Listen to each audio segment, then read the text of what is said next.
Hello மக்களே, welcome to Delhi talks. Yes, நதி ஃபேமிலியோடைய அடுத்த கட்ட திட்டம் என்னவா இருக்கும்? இன்னைக்கு வந்து ஒரு 15 lakhs வந்து வின் பண்ணது எனக்கு ஷாக்கிங்காக தான் இருந்துச்சு. ஏன்னா இவ்வளோ அமௌண்ட் ஒரு ரியாலிட்டி ஷோவில் அவர் வந்து வின் பண்ணியிருக்காரு. அண்ட் இதுக்கு முன்னாடியே அதை பற்றி எதுவுமே நமக்கு அப்டேட்டே கொடுக்கல, இந்த மாதிரி வின்னிங் ப்ரைஸ்லாம் இருக்குது அப்படின்னு சொல்லி. இதெல்லாம் இருந்தாலும் எனக்கு வந்து கரெக்டாக 15 lakh அப்படின்னு சொன்னதுமே இமீடியட்டாக ஞாபகம் வந்தது விஜய் வந்து நர்மதா ஆப்ரேஷனுக்காக கொடுத்தது. அதுவுமே பார்த்தீங்கன்னா எனக்கு எவ்வளோன்னு கிளியராக ஞாபகம் இல்லை. பட் நிறைய பேர் வந்து கமெண்ட் பண்ணியிருக்கீங்க 15 lakhs தான் சிஸ்டர் அப்படின்னு சொல்லி.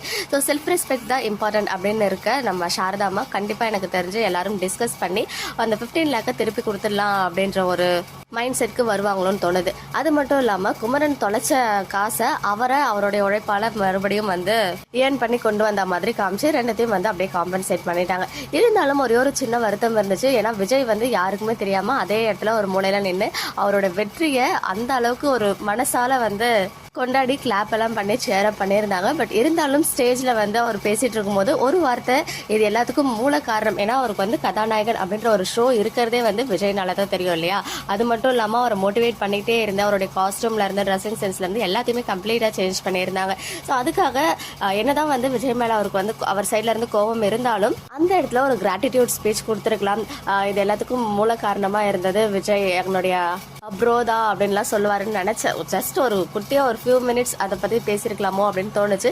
பட் எனிவேஸ் அதை வந்து அவங்க அவாய்ட் பண்ணியிருக்காங்க.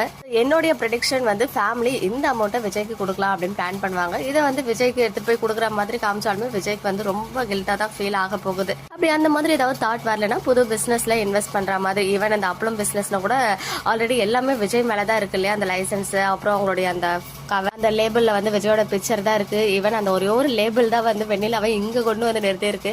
அதெல்லாம் அப்படியே கண்டினியூ பண்ண போகிறாங்களா, இல்லை அந்த பிஸ்னஸே வந்து டிஃப்ரெண்ட்டாக ஏதாவது பண்ணி சேஞ்ச் பண்ண போகிறாங்களான்னு தெரியல. ஏன்னா இனிமேல் எல்லாரும் ஃபுல் டைம் பிஸ்னஸாக அப்பளம் பிஸ்னஸில் இறங்கலான்னு தான் காவேரி சொல்லியிருக்காங்க. ஏன்னா வேறு எதுக்கும் அவங்களுக்கு இப்போதைக்கு மணி தேவைப்பட போகிறது கிடையாது. ஏன்னு கேட்டிங்கன்னா குமரனுடைய ஏதாவது பிஸ்னஸ் ஸ்டார்ட் பண்ணுறதா கூட அதுக்கு ஒரு இன்வெஸ்ட்மெண்ட்டாக போடுற மாதிரி இருக்கும். ஆனால் அவர் வந்து இனிமேல் பிஸ்னஸ்லாம் அந்த சைட் போக போகிறதில்ல.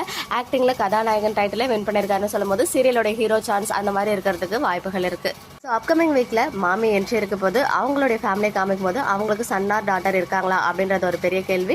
வெண்ணிலாவுடைய மாமாவும் ஹவுஸ் ஓனர் மாமாவும் ஒன்று தானா அப்படின்ற ஒரு கொஸ்டின். இந்த மணி அமௌண்ட்டை விஜய்க்கு கொடுக்க போகிறாங்களா அப்படின்ற ஒரு கொஸ்டின். விஜய் வந்து அடுத்த வாரம் மண்டேவே வந்து எல்லாத்தையும் பேக் பண்ணி எடுத்துகிட்டு வந்து இங்கே ஸ்டே பண்ணிடுற மாதிரி ஏதோ ஒரு ஸ்க்ரீன் வந்து வைக்க போகிறாங்க அப்படின்னு தோணுது. ஸோ விஜய் எப்படி எனக்கு தெரிஞ்ச ஒரு கண்டினியூட்டி சீன் இருக்கும். அங்கே வந்து ஹவுஸ் ஓனரை எப்படி பார்த்து அப்படியே போய் பேசுகிற மாதிரியோ இல்லை ஆல்ரெடி அவர் தெரிஞ்ச ஃபேஸாவோ அந்த மாதிரி ஏதாவது இருக்கிறதுக்கு வாய்ப்புகள் இருக்கும். ஜஸ்ட் என்னுடைய ப்ரெடிக்ஷன்ஸ் தான். ஸோ நீங்கள் என்ன நினைக்கிறீங்க அண்ட் உங்களுடைய ஒப்பீனியன்ஸை கமெண்ட்டில் சொல்லுங்கள்.